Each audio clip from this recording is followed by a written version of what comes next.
Alright, so this is a little unscripted slash semi-scripted video of just all the things that need to be talked about story slash lore wise. I'm not going to talk about the whole multiplayer stuff and the things going on there, and believe me, I do have stuff to talk about, especially the fact that Nintendo is planning on sending us back to Ninkopolis. That'll be its own video though, and that is coming soon. But today, I want to talk about the lore and the story and the things you missed because trust me, even if you think you saw everything, you didn't. Alright, so let's just start off with the fact that the Octarians have fur. So your first question would be what is going on here, and I promise you we are going to get back into that, but let's just go a little further into the trailer. So right here, we meet Agent 3. You heard me right, Agent 3. This is the new Agent 3, and once again we'll get right back into this in a sec. I just want to keep going through the trailer first. So right here we have a place that very much seems to resemble Octo Valley, and a place that may be somewhere in Splatsville, but this isn't really Splatsville. Guess what I'm about to say right now? We're gonna get into it in a little bit. But right here in this shot, we can clearly see that this is somewhere in the Splatlands, which is, I guess, in Splatsville. I mean, maybe Splatsville is in the Splatlands? I don't know. They have not really clarified a whole ton on what is in where locations, just that there's 3 locations now. Also, we can see that Agent 3 has 2 different outfits, and it seems like one is going to be for the Splatlands, and another is going to be for the location that we're going to talk about in a sec. Alright, now let's try to address this place. So, this is the inner city of a place that Nintendo is calling Alterna. Alterna might be somewhere in the Splatlands, it might be somewhere a little off from that, but this place here is called Alterna, and outside of the Splatlands, this is going to be like the biggest place where the story takes place. And it has got, from what we know now, a lot of stuff going on. Like, from what we've seen from the trailer and what Nintendo posted a little while later, there was a ton going on here. And we'll dive more into that after we're done breaking down the trailer.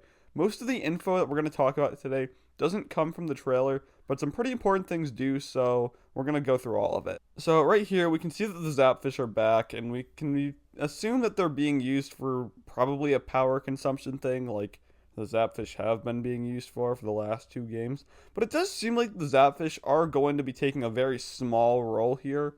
Hopefully, there's only one shot of the Zapfish, but this does confirm we are going to be doing a little bit of Zapfish chasing, which... But really, I don't think it's that big of a deal. Directly after that, we see some Stonehenges, which appear to be in Alterna rather than Splatlands, so, I guess. But we really don't know if there's a whole purpose for them. But, I don't know what the whole point of them being here. Maybe it's an aesthetic thing, who knows. Next up, we've got some shots of Judd, and the whole Lil Judd wants to replace Judd thing is very much on display here, as we can see a little picture of Lil Judd, like, kind of transforming into Judd. So it looks like we are actually going to see a bit of the conflict between Lil Judd and Judd. There is a ton going on here in the story from what we can see so far, and we've only seen 2 minutes of this trailer. Well, the trailer is 2 minutes long. We haven't gone 2 minutes in. It doesn't matter. It doesn't matter. It doesn't matter. There is a ton going on in this story. There are going to be a lot of little things we're dealing with. And I guess the whole conflict with Judd is going to be one of those things. And considering how much Nintendo specified that Judd and Lil Judd are the last 2 mammals we know about, and this whole like fuzzy ooze that we're going to get into in a sec, I feel like they're going to be a very big part of the story, and the conflict is probably going to see something we see in the story. Alright, right here. This is probably the biggest bombshell of lore info we get in this trailer. Yeah, so I guess Splatoon 3 is 100% taking place in France, and it was the waves that knocked the Eiffel Tower over. But there is something very, very big going on here. That dude hanging onto a tree, that's an inkling. And not only that, the clothing he's got on makes it seem like this is an inkling from, like, maybe pre-Great Turf War time period.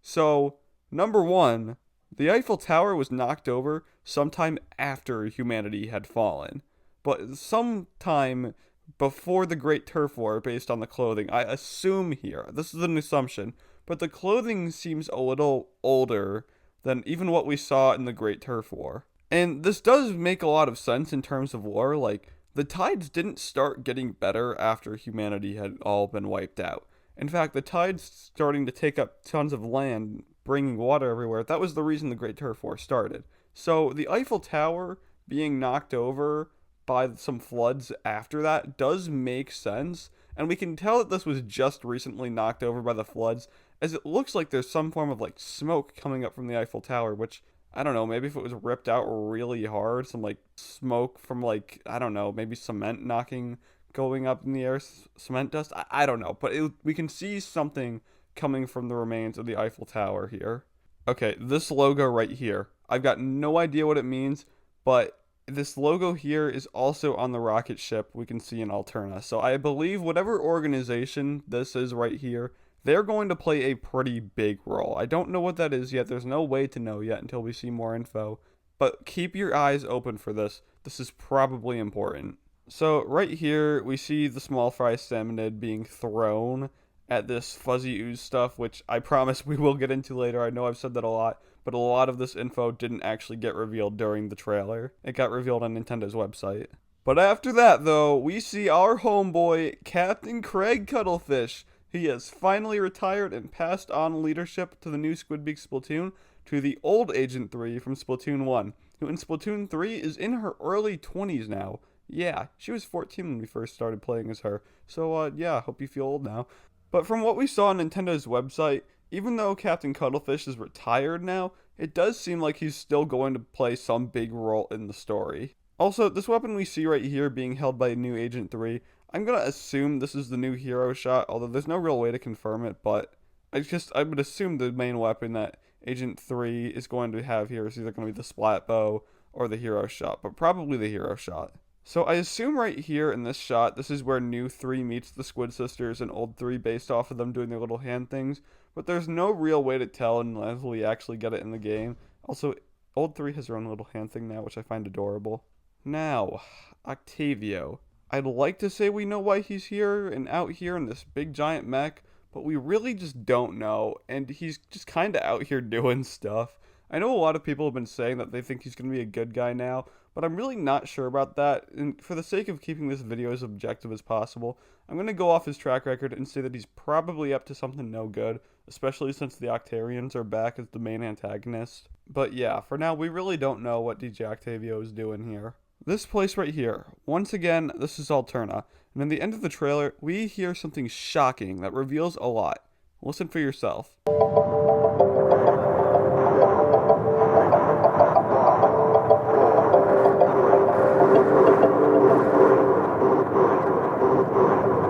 I believe that it's being implied here that whoever is in charge of Alterna is using this rocket to go to space, which I must say, holy crap, Inklings in space is happening much sooner than I thought it was gonna. So, right here, we see 2 weird things. One obvious, one not so much. We'll start with the obvious. This fur thing basically just ate new 3.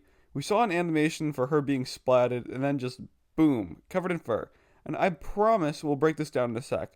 The less obvious thing, though, something that I find really interesting, is that Inkling ink can rest on top of snow. I had always just assumed that Inkling ink would fall through snow, but if it came into contact we can see that it just kind of lays there. Okay. Also, we now know that snow does not kill Inklings like water does, so... Now, the last thing from this trailer, and a pretty massive thing as well, is this end transition. I'll play it right now. Did you hear it? Here it is again.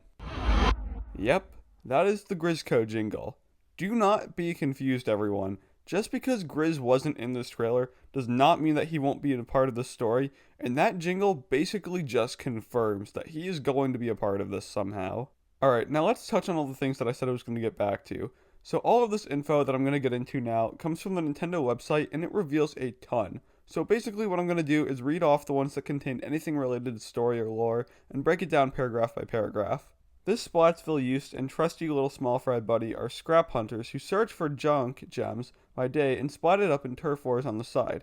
It seems that this Inkling met the new Squidbeak Splatoon and is now their new Agent 3 in the continued fight against the evil Octarians. So what this really just reveals to us was the whole, like, why are we seeing the Inkling and the Salmonid in Splatlands in the beginning of the first trailer?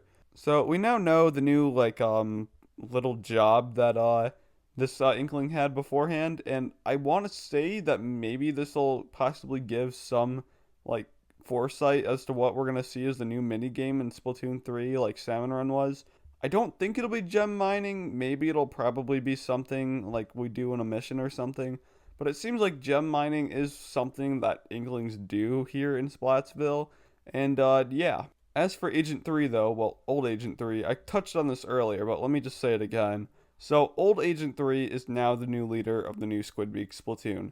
Captain Cuttlefish is no longer in charge, and while he is not now really active in the new Squidbeak Splatoon, he's still going to be visibly helping out every now and then in the story.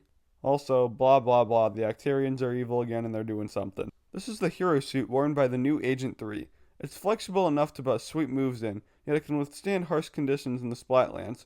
Little Buddy even fits in the pack. We've noticed two styles in this video. Perhaps they're each suited for different situations. So, like I said earlier, there's probably one for the Splatlands and one for Alterna. Alterna being the one that kind of looks like Octo Valley, and the Splatlands obviously are the Splatlands, but I guess it kind of just makes sense more based on the environment. Like, would you want to be wearing a hoodie in the middle of the desert if it's like really hot out? So, yeah, there's that, I guess. This intriguing structure appeared at the end of the video. It's quite different from what we've seen in the Splatlands so far. All we know is it's located somewhere within Alterna, where the story mode takes place. Its purpose remains unknown, for now. So, yeah, this whole place, it's called Alterna. And Alterna seems to be like the general place of where story mode is going to be taking place. It seems like there are going to be little places in Alterna, but overall, the big place is Alterna. So it seems like in terms of places, the Splatlands is like the general region, and we have Splatsville, which is another city over here, and Alterna is this kind of place where we're doing hero mode, I guess? I don't know, we know next to nothing about it besides the name. This mysterious substance found in Alterna is called fuzzy ink. It pulsates like a life form, but it doesn't actually appear to be a living creature.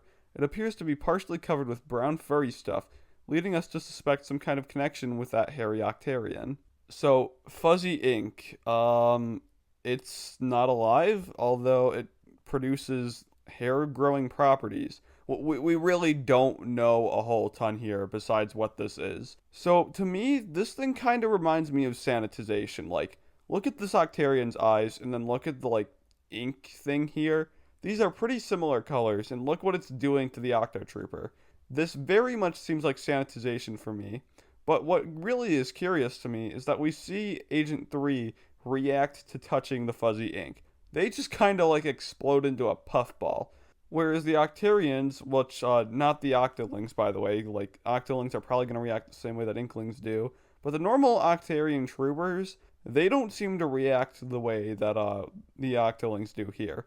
And also, DJ Octavio is an Octoling, and from what we could see of him, it doesn't look like he's covered in fuzz. Although, like, maybe that only appears when they're in the humanoid form, but I don't know.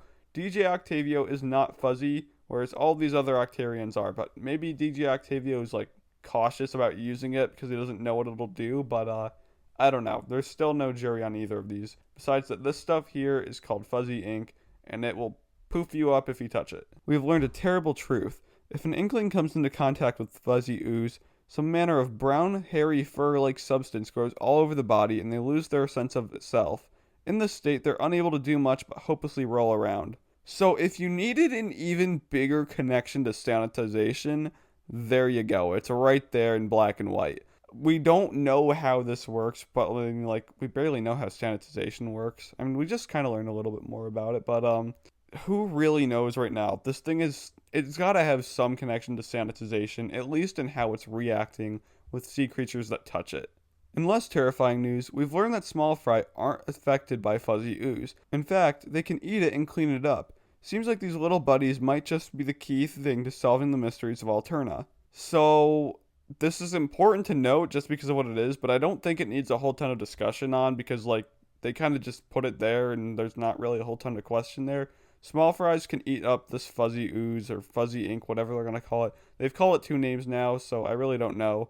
Also, important to note here, they capitalized ink and ooze when calling it fuzzy ink and fuzzy ooze, so I'm wondering if they're just going to call it by both names in the story mode, because these are both proper names here, so yeah, take with that what you will. Apparently, Small Fry will bite at Octarians to attack them.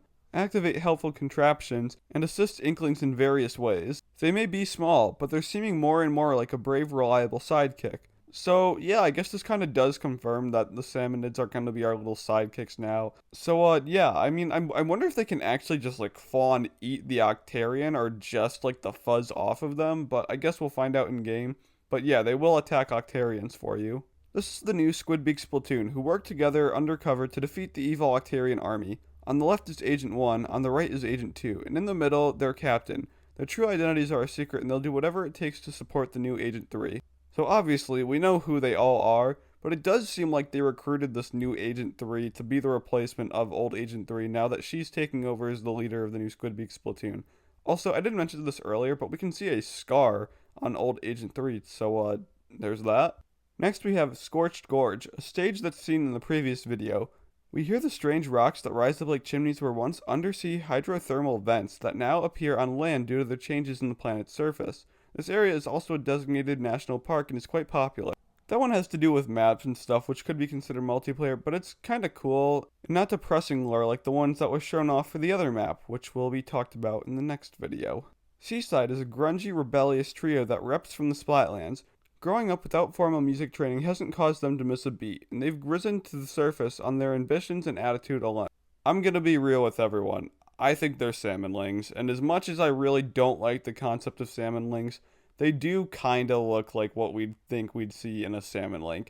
I've heard the argument that they're not because they have tentacles, but like, wouldn't that make them more likely to be salmonlings if they have tentacles and they can switch from a salmonid form and a humanid form?